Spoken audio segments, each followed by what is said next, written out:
I'm a 911 operator and our district is woefully underfunded for the amount of strange calls we receive.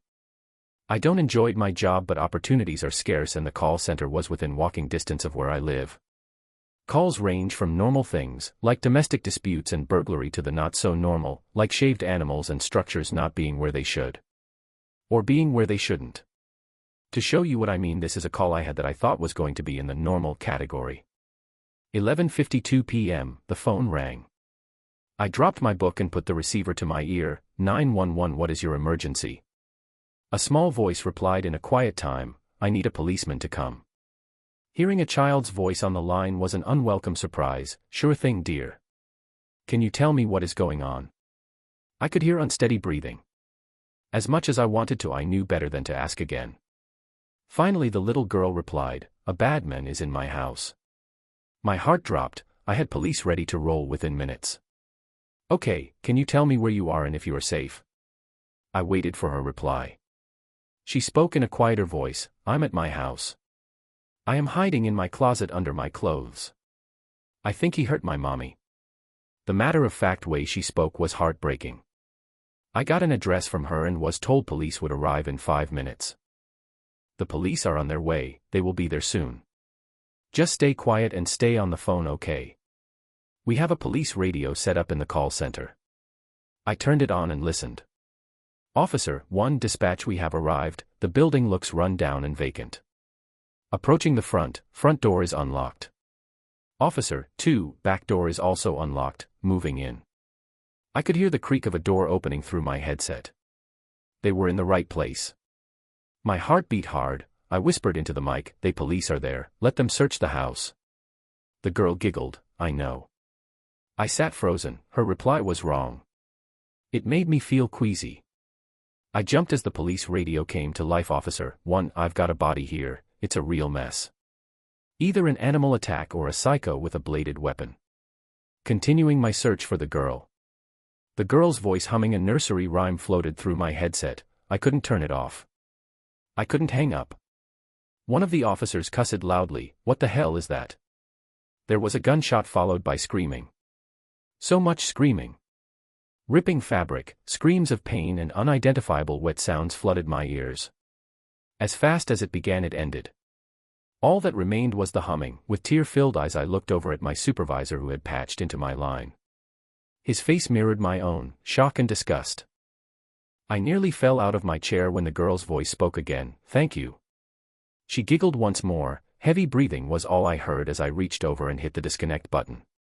My supervisor walked over to the map of our county. He took a red pin from the box and pressed it into the map. It joined 100 other red pins, each marking an address that we wouldn't send responders to. Regular calls were marked with green pins, yellow pins were for anomalous calls. And red, as mentioned before, was reserved for places that we would not return to.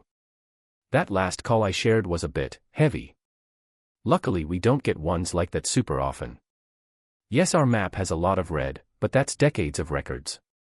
And yeah, red calls have increased exponentially the last couple years. But things aren't always so dark here at Greenbrier 911. I was nearly at the end of my night shift when the phone lit up. I put on my headset and hit the button. Greenbrier 911, how can I assist you? The voice on the other end belonged to a woman, likely middle-aged, and very annoyed. I need an officer here with a gun. Ma'am, are you in danger? Can you give me a location? The caller sighed obnoxiously, would I be calling if I didn't need you?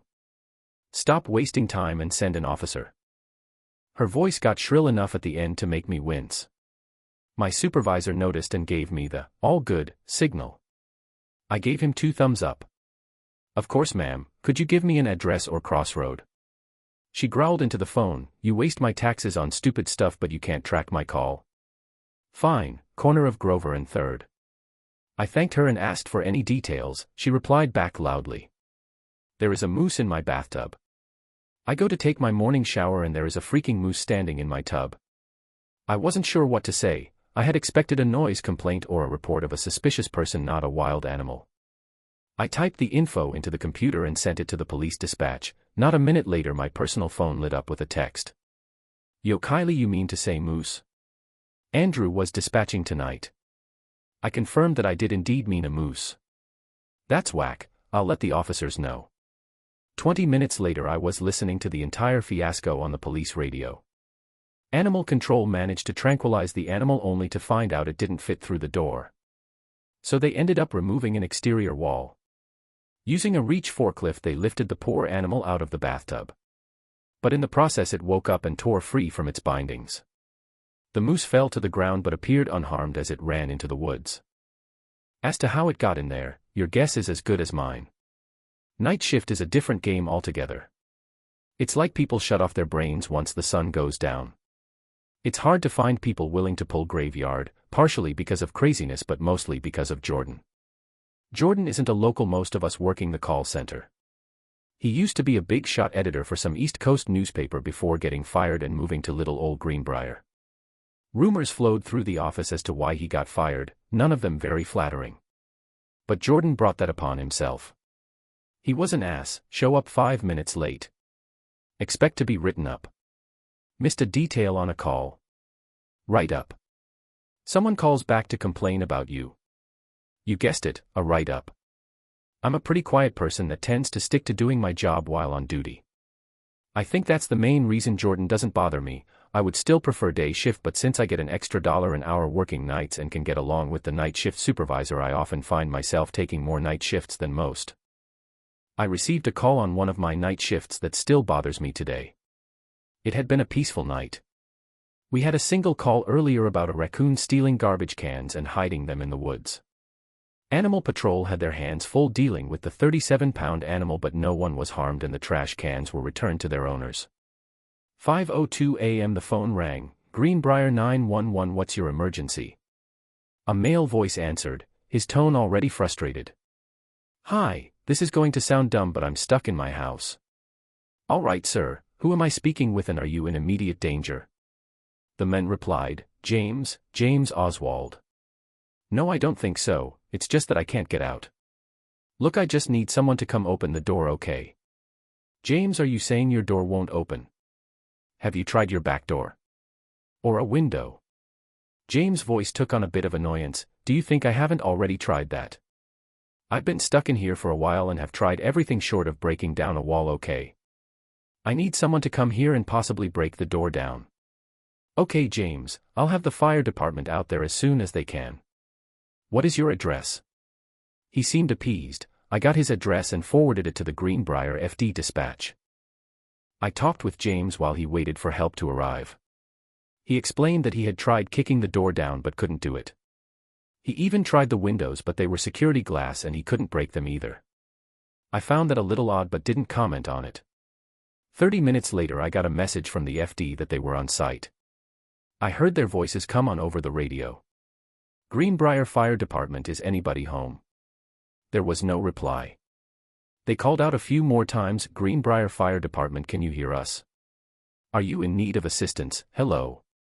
James was quiet. I called out to him through my headset. James, the fire department is at the front door, can you hear them? I could hear James breathing but it was irregular at this point. Feeling uneasy, I radioed the first responders. Hey guys, be aware something feels off about this. Yeah, I don't know what to tell you, there ain't a whole lot going on here. The house is abandoned. Nobody's home, doesn't look like anybody has been for years. Front door was even unlocked. I could hear their footsteps echoing as he talked to me through the radio. We're going to do a quick check of the entire area but we've got busted open windows, unlocked doors, and enough dust to grow corn in. Feeling a little bit annoyed, I turned off the radio and focused on the headset. Okay James, is this some sort of prank? I heard what sounded like a sniffle. And James's voice returned, please don't hang up. Whatever you do, just please don't hang up. The desperation in his voice was real. I don't know if I'll be able to get through again, it's been so long. So damn long. I've tried calling every day, I tried calling but no one ever answers. If they do answer they can't hear me and they hang up again. Please just hear me out, okay? I didn't abandon my family, I didn't run away. God, they must be thinking the worst of me by now. I was just doing my job, okay? I was checking out the building. I'm a home inspector, it's what I do, I inspect places. I came in and no one was here so I did my job. But I couldn't get out. I miss them, I don't know why I can't get out. His speech was fast and panicked. "Hold on, James, are you claiming to be in the house?" "Yes," he shouted. "I'm in the house, okay. I've been here for who knows how long. There's a phone on the wall I try every day to call out, to get somebody to answer, to get somebody to show up and get me out of this hellhole. So I am begging you, please do not hang up. I haven't heard a voice in so long. I need to know. No, I need my family to know, I need them to know I didn't abandon them. My little boy. My little boy needs his daddy." James was becoming frantic. "My name is James Oswald, I'm a home inspector. I tried to cut in, James the First need you to. Please. For the love of all that is holy. Save me." His voice roared through my headset, I winced at the sudden increase in volume. He broke into sobs punctuated by a few incoherent words. The voice of James Oswald began to fade into static. He made a few more pleas before the line went dead. I sat there trying to comprehend what I had just heard. Was it an elaborate prank or something so much worse? Jordan leaned back in his chair so as to look out of his office at me. "Kylie, don't forget to pin the call." He went back to whatever it was he was doing as if the call we had just received was some mundane stuck cat in a tree request. Numbly I did as he said. I pressed a yellow pin into the address the call had claimed to come from. When I got home that night I couldn't stop thinking about James. I had to know if there was any truth to his story. I googled his name and a plethora of results came up. Missing persons reports, news recordings of his distraught wife begging people to come forward with any information. I couldn't bring myself to watch the clip of James' 5-year-old son talking about his missing father. Just the thumbnail brought tears to my eyes. The sadness weighing the child down at such a young age. I considered contacting the family. I don't know what I would have told them, but I felt like they needed closure. They deserved something.